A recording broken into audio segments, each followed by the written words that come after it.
Good morning बच्चों।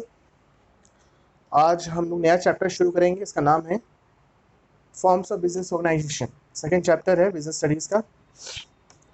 Actually में क्या है, इस चैप्टर में आपको तरह तरह के बिजनेस ऑर्गेनाइजेशन के बारे में पढ़ना है। ठीक है, हमने पिछले जो चैप्टर था उसमें पढ़ा था बिजनेस क्या है, प्रॉफिट का रोल क्या है बिजनेस में, बिजनेस में क्या क्या एक्टिविटीज़ होती हैं। उसमें मतलब क्या होता है जनरली कि आप अपने गुड्स को खरीदते हो, बेचते हो, सर्विसेज को खरीदते हो, बेचते हो, ये सब करते हो। ठीक है,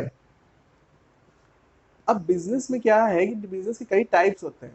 पहला है sole proprietorship, Hindu undivided family, partnership और कोऑपरेटिव सोसाइटी और जॉइंट स्टॉक कंपनी। ठीक है, सबका अलग अलग वे है काम करने का, सबका अपना अपना मेरिट है, डिमेरिट है और सारी चीज़ें हैं।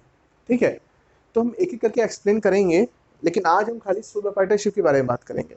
ठीक है, अभी और भी है, ठीक है, उसके बारे में बाद में बात करेंगे। पहले हम खाली सोल प्रोप्राइटरशिप के बारे में बात करेंगे।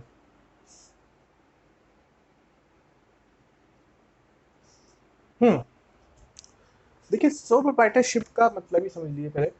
सोल मतलब ओनली, मतलब कि अकेला। प्रोप्राइटरशिप मतलब ओनर।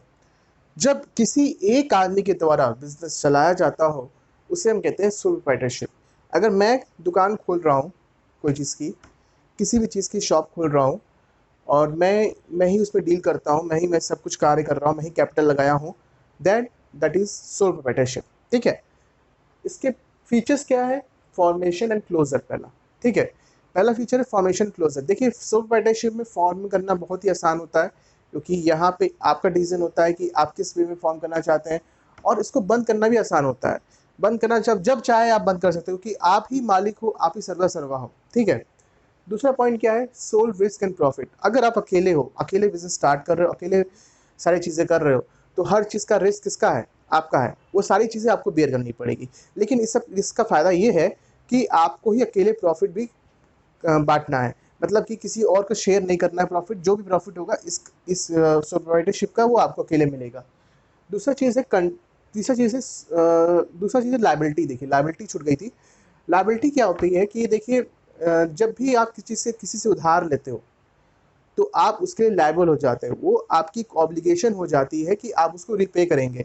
तो यहाँ पे जो भी लायबिलिटी होगी वो किसकी होगी? उस सोल प्रोप्राइटर होगी जिसने बिजनेस स्टार्ट किया। अगर आपने बिजनेस स्टार्ट किया है, आपने किसी से माल मंगवाया है, गुड्स परचेज किया है उधार पे, तो आप उसके लायबल होंगे ना।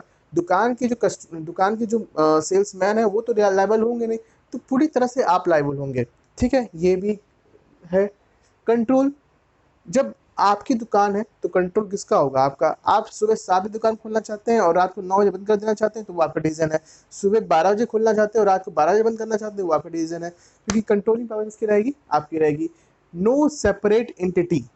नो सेपरेट एंटिटी का मतलब समझ लीजिए,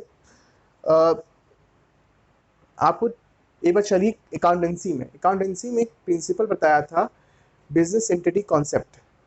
बिजनेस एंटिटी कॉन्सेप्ट ये कहता है कि अकाउंट्स की नज़र में बिजनेस और बिजनेसमैन दोनों क्या है? सेपरेट लीगल एंटिटी है। और हम अकाउंटेंसी किसके बेस पे करते हैं? बिजनेस के बेस पे करते हैं। बिजनेसमैन का कोई मतलब नहीं है। तो लेकिन सोल प्रोप्राइटरशिप में क्या होता है, अगर इनफॉर्मली देखा जाए तो इसको सेपरेट एंटिटी नहीं माना जाता है। अगर आपके दुकान पे कोई मर्डर हुआ है तो उसके जिम्मेदार कौन होंगे? आप होंगे, क्योंकि आपकी दुकान है। लेकिन मान लीजिए रिलायंस कंपनी है और रिलायंस के पेट्रोल पंप में आग लग गई, तो इसके लिए मुकेश अंबानी जिम्मेदार नहीं होंगे।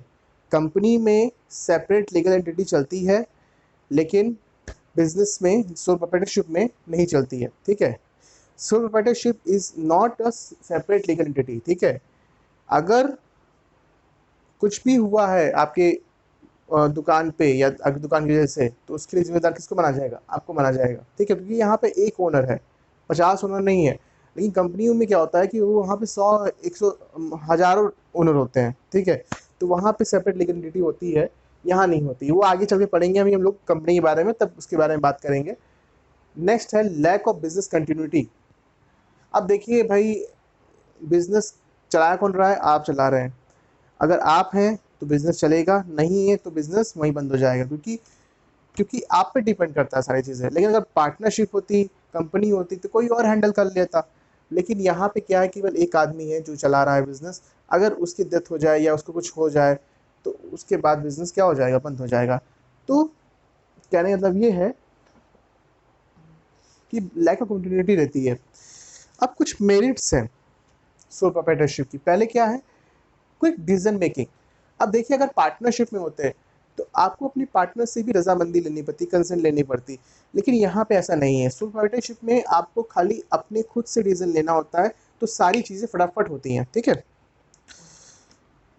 कॉन्फिडेंशियलिटी इन्फॉर्मेशन, ठीक है। अब देखिए, अगर आप बिजनेस कर रहे हो, अकेले चला रहे हो, आप सारा डिसीजन ले रहे हो, तो सारी इन्फॉर्मेशन किसको पता है, आपको पता है।